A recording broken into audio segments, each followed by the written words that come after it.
மறுமலர்ச்சி திராவிட முன்னேற்ற கழகத்தில் 32 ஆண்டு காலம் தலைவர் வைகோவுடைய சேனாதிபதியாக பணியாற்றிய என்னை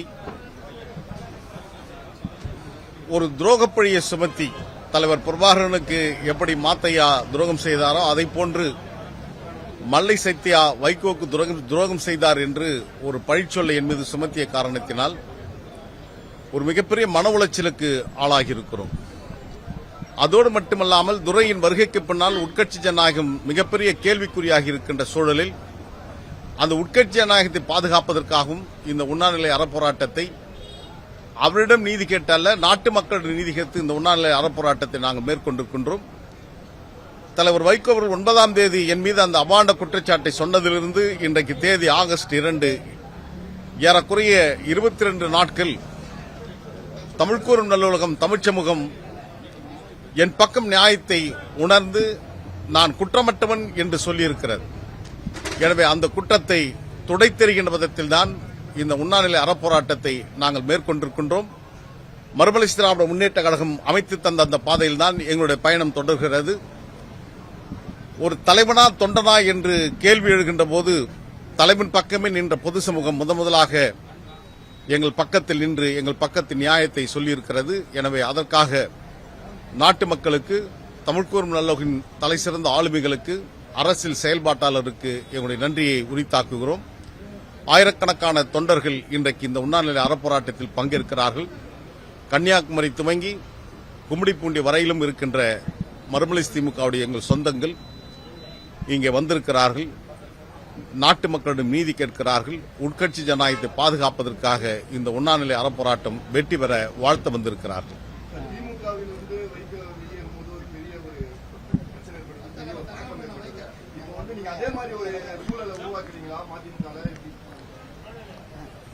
இது திட்டமிட்டு நடக்கின்ற எந்த வேலையும் அல்ல.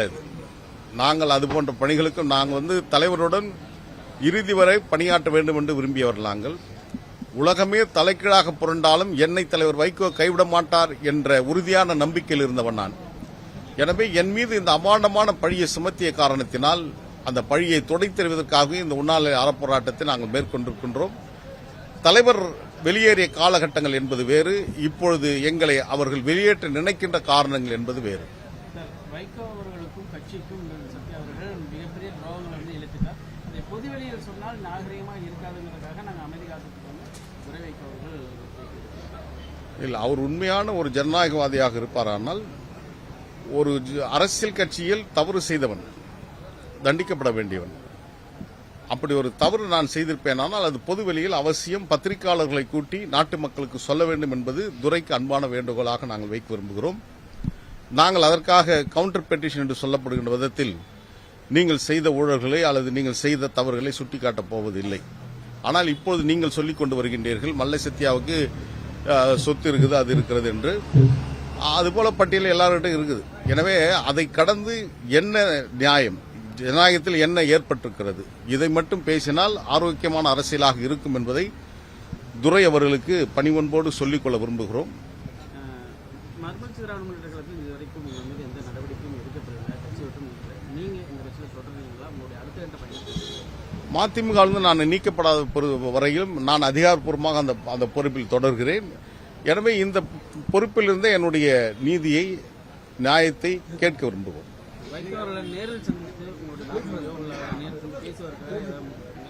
இல்ல, தலைவர் மட்டும் ஒரு உண்மையான ஜனநாயகவாதியாக இருந்திருப்பாரானால் என் மீது அவ்வளவு ஒரு இணைப்பாக இருந்த என் மீது சிலர் குற்றச்சாட்டு சிலர் வேண்டுமென்றே அவதூறு பரப்புகின்ற போது என்னை அழைத்து ஒரு அரங்கத்தில் அமர வைத்து கேட்டிருக்கலாம். மாறாக ஊடகத்திலும் நிர்வாக குழு பேசிய காரணத்தினால்தான் இவ்வளவு பெரிய விரிசல்கள் இவ்வளவு பெரிய நெருக்கடிகள் உருவாகி இருக்கிறது. எனவே இதற்கு காரணம் தலைவர் வைகோ அவர்களும் துரையும் தான். ஒரு ஜனநாயக பண்பு நலனிலிருந்து அவர் விலகி ஒரு சர்வதிகார முறையில் நடவடிக்கை மேற்கொண்ட காரணத்தினால்தான் இந்த நிலைமை உருவாகியிருக்கிறது. தலைவர்களிடம் நாங்கள் பேசுவார்னு தான் நினைச்சேன். 5 நாட்கள் நான் அமைதி காத்தேன். ஆனால் அதற்கு பின்பாகவும் அவர்கள் மகன் தொலைக்காட்சியில் நான் ஏதோ மக்கள் விரோத செயலில் ஈடுபட்டவன் என்றும் எனக்கு மக்கள் செல்வாக்கு இல்லை என்றும் அவர் தொடர்ந்து சொன்ன காரணத்தினால்தான் இன்றைக்கு நாங்கள் வீதிக்கு வந்திருக்கிறோம். இல்ல, அந்த மாதிரி எந்த எண்ணங்களும் எங்களுக்கு இல்லை. நாங்க மறுமலர்ச்சி திமுக காட்டிய அந்த பாதையில் எங்களுடைய பயணத்தை தொடர்வோம்.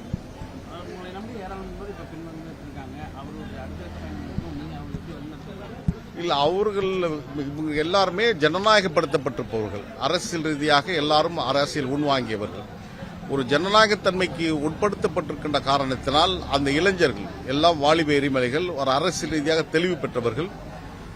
அவர்கள் ஒரு நல்ல நோக்கத்தில் பயணம் செய்ய வேண்டும் என்கின்ற அந்த உள்ளக்கடக்கில் தான் அவர் வந்திருக்கிறார்கள். அவர்களை வழிநடத்த வேண்டிய கடமை, நான் ஒரு கடல் நீரிலே தடம் அறிந்தவன், எனவே நிலத்தில் தடம் அறிவது ஒன்றும் பெரிய வேலை இல்லை. இப்பொழுது கூட வருகின்ற செப்டம்பர் 15 அண்ணாவுடைய பிறந்தநாள் விழா மாநாட்டுக்கு நான் அழைக்கப்படாமல் போகலாம். அதற்காக எங்களுடைய கடமையிலிருந்து நாங்கள் பின்வாங்க மாட்டோம். தமிழ்த்தாயின் தலைவன் பேரறிஞர் அண்ணாவுடைய பிறந்தநாள் விழாவை காஞ்சியில் நடத்துவோம் என்பதையும் நாங்கள் ஏற்கனவே சொல்லியிருக்கிறோம். அது உறுதியாக நாங்கள் காஞ்சிபுரத்தில் அண்ணாவுடைய பிறந்த ஊரிலேயே நடத்துவோம். தமிழகத்தில் வந்து பாத்தீங்கன்னா எல்லா அரசியல் கட்சிகளும் கட்சிக்குள்ளேயே பிரச்சனைகள் இந்த காலகட்டத்தில் இருந்துட்டு இருக்கு. அதிமுக இருக்கட்டும், பாமக இருக்கட்டும், அதிமுக எந்த மாதிரியான சூழல் இப்போ போயிட்டு இருக்கு? எல்லா கட்சியிலும் வந்து பிரச்சனைகள் இல்ல, மறுமலை திமுகவை பொறுத்தவரையிலும் ஏற்பட்டிருக்கின்ற பிரச்சனையில் தன்னுடைய மகனுக்காக ஏற்பட்ட பிரச்சனை. ஏறக்குறைய 4 ஆண்டுகள் அவர் என்னை எதிர்த்து கடுமையான அவதூறு பரப்புவது, என்னை ஸ்லீப்பர் செல் என்பது, கருங்காலி என்று சொல்வது, புற்றுநோய் என்பது, சாத்தான் என்று அவர்களுடைய ஆதரவாளர்கள் வைத்து என்னை அவதூறு பரப்பினார்கள். இன்னும் சொல்லப்போனால் ஜாதி ரீதியில் கூட துரை அவர் சார்ந்தவர்கள் சொன்னார்கள். எனவே இந்த காலகட்டத்தில் தான் இதை நீதி கேட்க வேண்டும் என்பதற்காகத்தான் ஜாதி மதம் கடந்து ஜாதிகளுக்கு அப்பாற்பட்டு சாதி பேதமற்ற திராவிட இயக்கத்தில் இப்படிப்பட்ட சிந்தனைகள் வருவதை ஒருபோதும் ஏற்றுக்கொள்ள முடியாது என்கின்ற காரணத்தினால் தான் இப்பொழுது நாங்கள் இந்த உண்ணாநிலை போராட்டத்தை மேற்கொள்கிறோம். அவர் ஏற்கனவே கொண்டு வந்து நிறுத்திட்டார். கட்சியில் உழைத்த அத்தனை தலைவரும் அவருக்காக வந்த 9 மாவட்ட செயலாளர்கள் அவரிடம் இல்லை. கடைசியாக இருந்த மாவட்ட செயலாளர் கணேசமூர்த்தி தற்கொலைக்கு தூண்டப்பட்டு அவர் இறந்து போனார். எனவே அவருக்கு கூட ஒரு படத்திறப்பு கூட கட்சியால் நடத்த முடியல. 1.5 வருஷம் பொறுத்து தான் இப்போ ஈரோட்டில் நடந்த மாநாட்டில், ஈரோட்டில் நடக்கிற காரணத்தினால் அவரோட படத்தை வச்சு அங்கே மாலை போட்டாங்க. ஆனால் நாங்கள் அவர் மறக்கவில்லை. எனவே இயக்கத்துக்காக உழைத்தவர்கள், அந்த 5 தியாகிகளுடைய ஈகம் வீண் போய்விட்டது, மறுமலர்ச்சி காணாமல் போய்விட்டது. மகன் திமுக என்று சுருங்கி திரிபுவாத இயக்கமாக மதிமுக மாறிக்கொண்டிருக்கிறது என்ற கவலைதான் இப்போது எங்கள் மேலோங்கி இருக்கிறது. வைகோ அவர்கள் மீண்டும் உங்களை அழைத்து பேசினால் மீண்டும் தொடர்ந்து பயணிப்பீங்களா? நான் தலைவருடைய நலனை எப்பொழுதும் அக்கறை கொண்டவன். அந்த தலைவர் நன்றாக இருக்க வேண்டும், இன்னும் 100 ஆண்டுகள் வாழ்ந்து திராவிட இயக்கத்திற்கு ஆற்றுகின்ற பணிகள், அரிய பல பணிகளை ஆற்ற வேண்டும் என்பதுதான் எங்களுடைய விருப்பம். நான் துரைக்கு வேண்டுவதெல்லாம் 28 ஆண்டு காலம் அந்த இரண்டு மிகுந்த லட்சிய பயணத்தில் தலைவர் வைகோவுடைய உயிரை 3 முறை பாதுகாத்தவன். என்னை போன்று பலர் அவருக்கு அரணாக இருந்திருக்கிறார்கள். அந்த தலைவனை பாதுகாக்க வேண்டிய கடமை உங்களுக்கு இருக்கிறது. தலைவர் வைகோ 2023ஆம் ஆண்டு நடைபெற்ற பொதுக்குழுவில் பேசியதே மனதில் இப்பொழுதும் பசுமையாக நிழலாடுகிறது. ஒரு அறிவுரையை துரைக்கு அந்த பொதுக்குழு சொல்லிவிட்டு, இதை நான் வீட்டில் சொன்னா கோச்சு பாரு, சண்டை போடுவாரு என்ற அச்சத்தோடும் பயத்தோடு தான் தலைவர் பேசினார். எனவே நீங்கள் தலைவர் வைகோ அவர்களுக்கு, உங்களுக்கு தந்தையாக இருக்கலாம், ஆனால் எங்களுக்கு அவர் தலைவர். அந்த தலைவருக்கு ஏதாவது உங்களால் நேரிடுமையானால் அதற்கான விளைவுகள் நீங்கள் எதிர்கொள்ள வேண்டியிருக்கும். அந்த தலைவனை பாதுகாக்க வேண்டிய கடமை மறுமலை திமுகவுக்கு மட்டுமல்ல, உங்களுடைய குடும்பத்திற்கும் இருக்கிறது, நாட்டு மக்களுக்கும் இருக்கிறது. அந்த ஒப்பற்ற தலைவனை பாதுகாக்க வேண்டிய கடமையில் நாங்கள் அவருக்கு துணையாக இருப்போம். 2023 அந்த மிதிலேயே தலைவர் பேசினார். இந்த அறிவுரையே வீட்டில் போய் சொன்னா என் மேல கோபப்படுவாப்ல, சண்டை போடுவாப்ல அப்படின்னு சொன்னார். இப்ப கூட கடைசியா நடந்த செயற்குழு கூட்டத்தில் கூட, நிர்வாக கூட்டத்தில் என்னை பற்றி தலைவர் புகழ்ந்து பேசினாரு, நீங்க ஏன் துரை பத்தி பேசலன்னு சில பேர் கேட்டபோது, அது நான் தப்பாயிடுச்சுப்பா, சத்யா மட்டும் புகழ்ந்து பேசினேன், என் உயிரை பாதுகாத்தார், இப்படிலாம் இயக்கத்துக்கு துணை இருந்தார் நான் சொன்னேன். ஆனா உன்னை தொடர்பு கொண்டு நினைச்சு நீ தொலைபேசி அனுப்பிச்சிட்ட, உன்னை பார்த்து நான் மன்னிப்பு கேட்கணும்பா அப்படின்னு நினைச்சேன்னு ஒரு தந்தை ஒரு மகனிடம் மன்னிப்பு கேட்கின்ற நிலைமைக்கு அவர் நிர்பந்தத்தை உருவாக்குறார். அதையும் மீறி அப்போ நீங்க என்ன குற்றவாளியா சொல்றீங்களா, ஓங்கி அந்த டேபிள் அடிச்சு அவர் எழுந்து ஓடுற காட்சியெல்லாம் நாங்கள் பார்த்திருக்கிறோம். எனவே அவர் ஜனநாயக பண்பு இல்லாத ஒரு மனிதராக துரை இருக்கிறார். துரை ஜனநாயகப்படுத்தப்பட வேண்டும், அரசியல் நெறிப்படுத்த வேண்டும். எங்கள் தலைவரை அவர் மதித்து அந்த தலைவனுக்கான உரிய மரியாதையை கொடுக்க வேண்டும். நீ எம்பி, கட்சியோட முதன்மைச் செயலாளர் என்ற காரணத்தினால் நீ ஒன்னும் உலகத்துக்கே பெரிய இது இல்லை. எங்கள் தலைவரை நீங்கள் பாதுகாக்கணும். அந்த கடமை எங்களுக்கும் இருப்பதை போட்டு உங்களுக்கும் இருக்கிறது. நாட்டு மக்களிடம் ஒரு ஜனநாயகம் என்பது மக்களுக்கானது. அந்த மக்களுக்கான அரசியல் நடத்துகின்ற கட்சிகளில் உட்கட்சி ஜனநாயகத்தை பாதுகாக்க வேண்டும். அந்த ஜனநாயக விரோத போக்கை கண்டித்தா இவங்கெல்லாம் தேர்ந்தெடுக்கப்பட்ட மாவட்ட செயலாளர்கள், ஏன் அவங்களை நீக்கினீங்க? ஏற்றப்பட்ட மதிமுக கொடியை இறக்கணும். அவங்க உறவினர் வீட்டுக்கு முன்பாக இருந்த கொடி அதை இறக்கணும்னு சொல்றாரு. இவர் என்ன சொல்றாரு, நம்ம மதிமுக கொடி மட்டுமல்ல மற்ற கட்சி கொடிகள் இருக்கும்போது ஏன் மதிமுக கொடி மட்டும் நீங்க எடுக்கணும்னு சொல்றீங்க கேட்கிறார். இவர்கிட்ட இவர் கேட்கலன்றதுக்காக இவர் வந்ததுக்கு அப்புறம் வேற ஒருத்தர் விட்டு அந்த புல்டோசர் வச்சு இடிச்சு அந்த கொடி மட்டத்தை தூக்கி காட்டப்பட்டீங்க. ஆனால் இன்னைக்கு இயற்கை என்ன பார்த்தீங்களா, நீதிமன்றத்தின் மூலமாக தமிழ்நாட்டில் எங்கேயும் எந்த கட்சி கொடி பறக்கூடாத நிலைமை வந்துச்சு.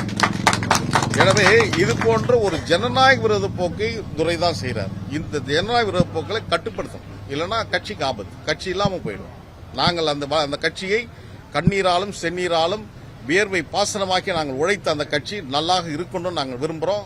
அது துரையால் ஒருபோதும் நடத்த முடியாது என்பது தெளிவாக தெரிகிறது. அவரும் அவர் சார்ந்த ஒரு சிலர் மட்டும்தான் இயக்கத்திற்கு அவப்பெயரை தொடர்ந்து உருவாக்கி கொண்டு வருகிறார்கள். எச்சரிக்கை செய்ய விரும்புகிறேன், கட்சியை பாதுகாங்கள். அதான் எங்களுடைய வேண்டுகோள்.